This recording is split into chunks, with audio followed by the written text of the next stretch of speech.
If you're like me and most other lifters on planet Earth, you've had joint pains while lifting, and in this video, I'm gonna give you 5 extremely practical takeaways of variables that you can adjust to make your training hopefully pain-free. This isn't a guarantee, like a roadmap, like do this and this will equal no pain, but knowing and understanding these 5 variables is going to be incredibly helpful to you.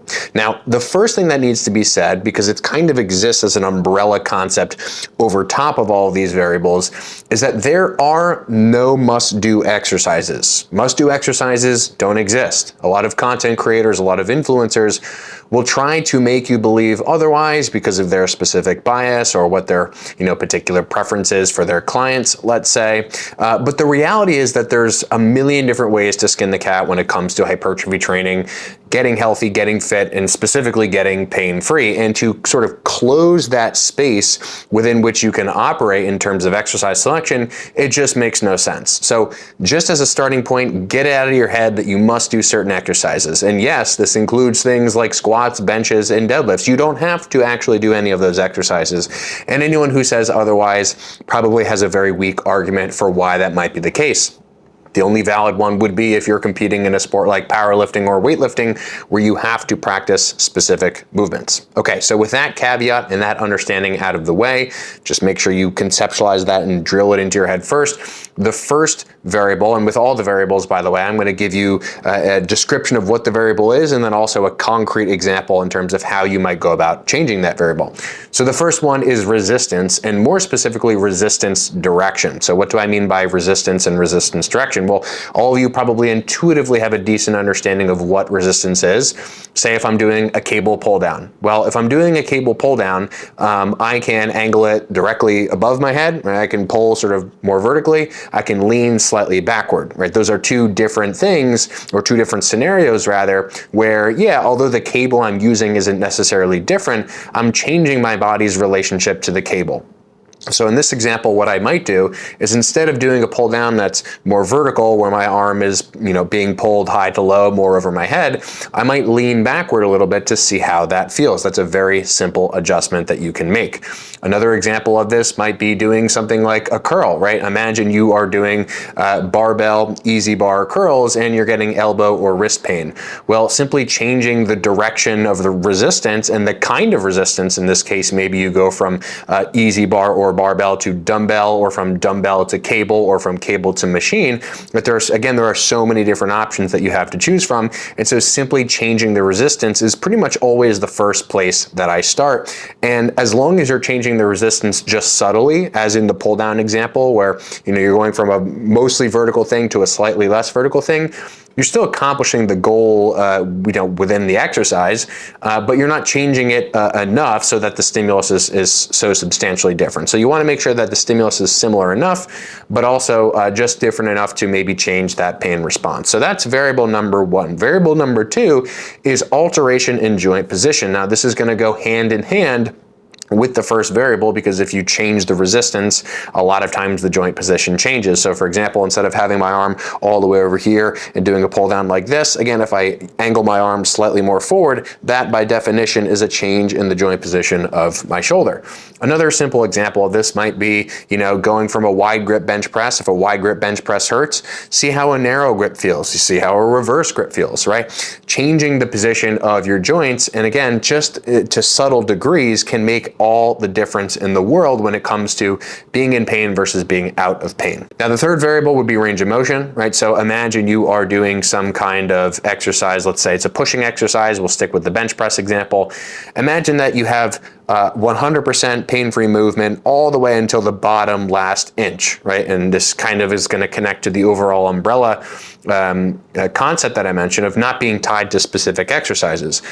Like, for instance, a bench press where you have to touch your chest. Guess what? You can do a bench press without actually touching your chest. There's no written rule that says I must touch my chest during a bench press, again, unless you're, for example, a powerlifter. So in that instance, what I might advise someone to do is say, hey, just use the 90% of the range that feels good and don't feel a need to touch the barbell to your chest. Me personally, I'm someone who historically has had right upper pec injuries from bench pressing. This was years ago now, but the way that I fixed it was I just stopped trying to touch my chest on every rep, and lo and behold, I never incurred that specific injury again. And so that's not to say that you need to avoid that range forever, but it's just if the pain is only sensitive to one part of a particular range of motion, just for now, cut that portion of the range out, and over time, who knows, you may actually improve your strength, improve your mobility to a degree where you can actually comfortably do that. But if you don't, guess what? No worries.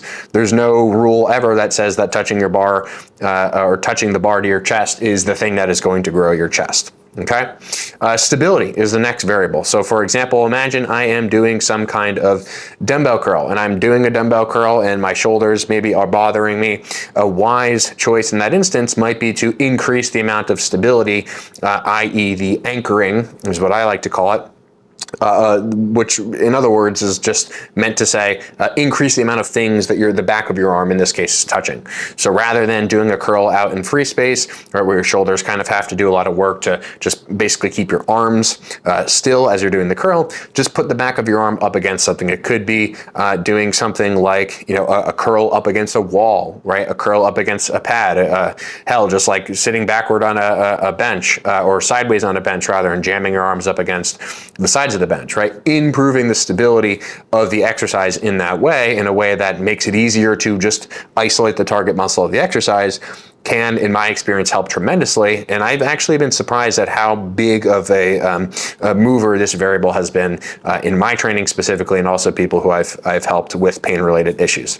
Okay, and the last one, and this might be the one that I probably should have put first, is tempo. A lot of people who are in pain when lifting are just tossing things around. They are tossing, you know, a dumbbell to get it up to do a lateral raise, rather than just lowering the weight and doing it more slowly and more controlled. I define control as basically always acting in opposition to whatever the resistance is. So for example, if I'm doing a dumbbell lateral raise and the resistance is pushing my arm downward, right, I always want to make sure that I, in my head, am thinking up, up, up. I'm always pushing up. Even on the way down, I'm thinking about pushing upward, right? And there really, in my opinion, is no advantage to just tossing something up in space. You're basically just turning a motion that is supposed to be, say in this case, for the middle delt, into a motion that ends up just being a trap exercise, because, you know, what you're doing is you're basically launching it and then having to basically catch it with your traps at the bottom.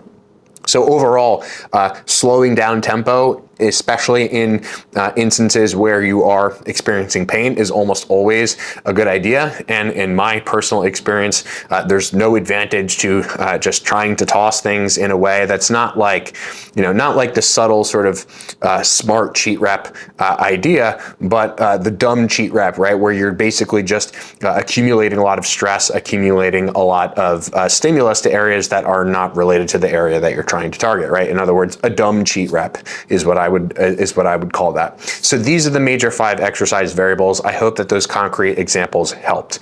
I recently just released a completely free, 100% free course on how to get pain-free when training. It's a 9 lesson course.